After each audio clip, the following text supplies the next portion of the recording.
maamulka madrasada gogol wanaag Sheekh Cabdiraxmaan oo la hadlay telefishinka Som News TV ayaa ka warbixiyay maraaxilka iyo dadaalada ay soo kordhisay madaariska deegaanka gogol wanaag oo ku tilmaamay mid ay ardayda halkaasi wax ka dhigtaa dadaalada ay ku soo kordhiyeen madrasada iyo deegaankaba ardayda ayaa halkaasi aqoonta ay bartaa waxa ay ku soo bandhigeen aqoontaasi kulamaan oo ay kaga faa'iideysanayaan iyagoo soo bandhigay xarkaha adag oo ay uga faa'iideeyeen hooyooyinka danyarta ah sida uu sheekhu khudbada ku sheegay salaadii ciid al-fitriga oo halkaasi sheekhu uga jeediyay dadweyne aad u tiro badan isagoo halkaasi soo qaatay qodobo aad u muhiim ah sheekha oo TV-ga Som News TV la hadlaya isla markaana ka hadlaya waxyaabo badan oo halkaasi ku soo kordhay isla markaana ka jawaabayay su'aalaha qaababka ay u hormartay deegaanka gogol wanaag oo isbedel la taaban karo ka muuqdo isagoo ay barbar taagan yihiin macallimiinta halkaasi wax kala dhiga ayaa wax ka mid ah hadaladiisii bil caalamiin summa salatu wassalamu ala rasuulillah allahumma la ilaha illa anta tuhyi man tasha wa tu'izzu man tasha wa tudillu man tasha bi yadika alkhayru kullu ashhadu an la ilaha illa allah wa ashhadu anna muhammadan abduhu wa rasuluhu amma ba'd walaalayaal walaalaha muslimiinta daafaha adduunka kala jooga waxaan leenahay ciid mubaarak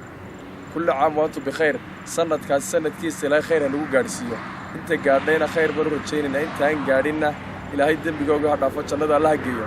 maanta walaalayaal maalin farxadeed oo ciideed weeyaan canjaladii hore salaadii hore duubnayba markaasi iyo tana markaas qabo waaye marka waxaan doonaynaa inta naga sii dabageyno farxadda ciidda waxaanu jeclaysanay wax qabadka iyo wanaagyada ay madrasada iyo maxadka gogol wanaageed leeyihiin qaybo kamid ah soo bandhigno saadaradeed walaalayaal madrasadu ma aha madrasad markaasi wax dhigista oo quraata lagu dhigto waa madrasad caawimada deegaanka horumarka wax qabadka heshiisyada caalamiga dadka noloshooda cid baahan cid jilicsan cid walba wax la qabato marka weeyaan walaalayaal waa la yaqaan qaabka wax loogu dhigo iyo qaababka ay tahay iyo dadkoo dhan weogyihiin dadkii oo markaas cibaadeysanayna kulay sawirradoodu arki doontaan marka walaalayaal waxa weeyaan xarkahaasi waxaan ugu talagalnay ciyaalka ayaa soo hay waxaana markaas ugu talagaleen inay dadkooga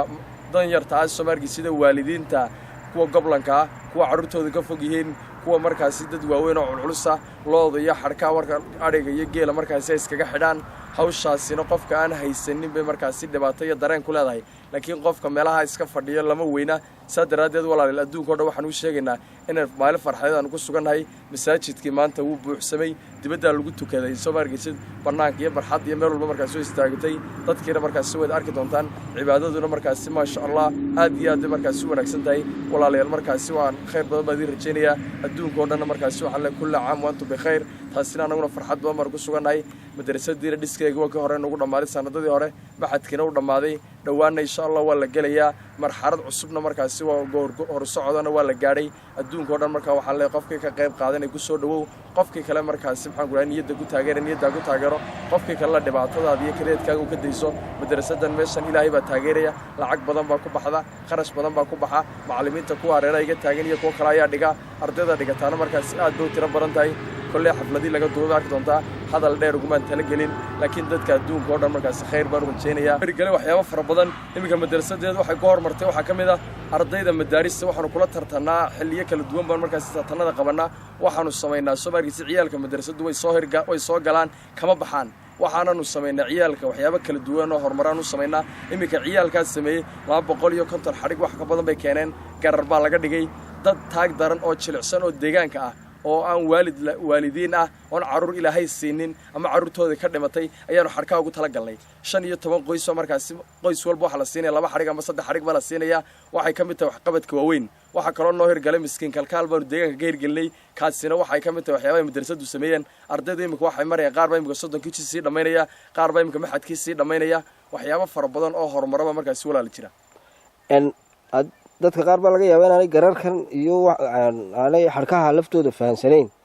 bal adigoo macnaynaya maxay faa'iido leeyihiin xarkaha iyo gararku aad bad walaal ma asantahay maalmihii hore waxana lagu oran jiray madrasad iyo meel quraan lagu dhigo xarka garar laga shaqeynay lama arko laakiin imika waa la fahmay waayo islaam baan maalmaha kamid ay ku tiri war waliga laguma arag qofkii ugu horeeyay waxa tahay xarig dadka soo ugu dhigay macallin waxa sameeyay lama arag dabeetana saantaasi waxaan u sheegay ku adiga ilaahay carruur ma ku siiyay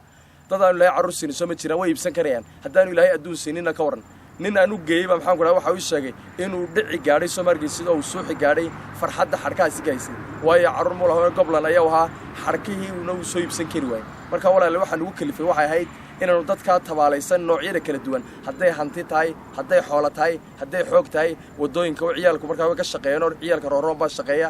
meelaha qaarkood beerahoogan dadka ka caawinaa dadka qaarkood waxaanu ka caawinaa marka waxaan ku dhahay xoolaha iyo danyarta haysaamaynta lacag iska ururno geynaa qaar raashinka iyo wixii haysa marsiinaa tanna kuwaas bay ka mid tahay madrasadeeduna waa qayb ballaadhan oo wax dhigasho ku dhammaan nolosha oo dhan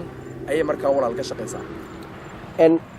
marka maxaa idii hirgalay baad odhan kartaa ka madrasad ahaan iyo deegaan ahaanba walaalayaal waxaan noo hirgalay waxaanu ku caddayn karnaa deegaankii oo dhan adduunka oo dhan baa nagu xidhan ilaa iyo Mareykanka iyo Canada ilaa iyo Carabaha ilaa intaasoo dhan ba dadku og yihiin way yimaadaan way arkaan waxyaabaha ay la yaabeen markaasi waxa kamid ah horumarka aan kuu sheegay waxyaabaha kale waxa kamid ah intaasoo boqol oo arday marka la soo dhaxmaro edabtooda akhlaaqdooda sida u dhiganayaan ciyaalkaas soo wada cibaada masaajidkaasi markiina lagu wareejiyo masaajid qabiya ah oo suulina xataa lahayn ayaa waxa maanta inta uu leeyahay cidda joogta waxaanu ku ictikaafnay 19 inaan mar ku ictikaafnay midna uu naga dhintay midna uu xanuunsaday labana hawl ba yeeshay 3 Soomaalitii koobaad fadhiistay marka walaalayaal masaajidkaas oo waliga cid ku ictikaafin cidna fadhiisan jirin waa guulaha waaweyn walaalayaal adigoo fursadda ka faa'iideysanaya deegaankii gogol wanaageed oo muddo badan soo jiitamayay hadda horumar ayaa ka tis qaaday ma ka mid tahay madrasadda iyo macallimiinta daada yar aqoonta leh ee deegaanka ku soo biiray inay la jaan qaadeen oo deegaanada kale siday u gaari lahaayeen ay hiigsanayaan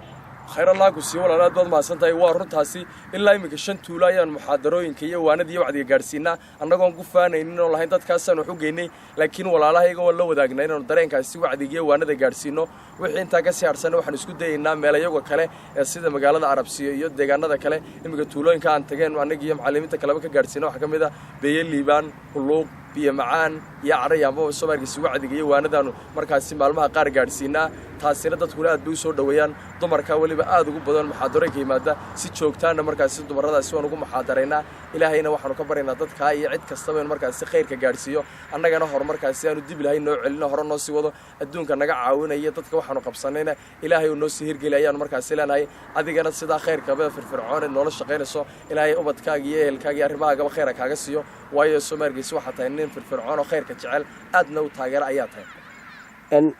dadka siba wanaaga aan sideeda u aragoo wanaagga marka ay arkaan si kale u turjuma dadka noocaas oo kala ah ma idin soo mara ama ma la kulantaan aad iyo aad walaal marar badan bay noo yimaadeen xataa dad badan baa isku dayeen mararkii hore in aniga dilaan ama dila ninkaas oo kale ku hadlay laakiin markii aanu faanay qorshaha aan wadnay dadka inaan wax u tarinaan waxba uga baanayn waayo anigu lacagtaan qaata waa lacag aad u yar qof walba u yaqaana nin aqooyahan oo maxaan ku dhahay heer jaamacad heerku ka yahay qof walba garanayo waxaan qaataa $200 shidaalkayga ma gaadho waxa la yaalo waxay ka qabataan markaa ma jirto annaga iyo macallimiinta kale macallimiinta qaar baa ka sii $150 qaata annagu walaal waxaan ugu talagalnaa waxana soo galaba madrasadda iyo maxadka iyo dhismaha iyo qorshaha ugu sameyn lahayn dadkiina way fahmeen inaanan meeshan hanti iyo xoolo ka doonaynin dadkana weerar ku ahayn in dantooda la wadno dadkii hadaba noo yimaadeen markii hore war isqalad faano weerar been ugu soo qaadeen laakiin imika ayaga kuwa nolosha shaqeeya ugu waaweyn markaasi ah waa fursad qaaliya in bulshada deegaan degan dhalinyaradoodii awal xoolaha raacaysay aqoon u jeedin ay hadda aqoontii iyo cilmigii diiniga ahaa ay baranayaan iyagoo gurigooda jooga dhinacna xoolahooga ka eeganaya bulshada deegaanku markay fahmeen macnaha ay leedahay goobta miskiidka iyo madrasadda cilmiga yaalla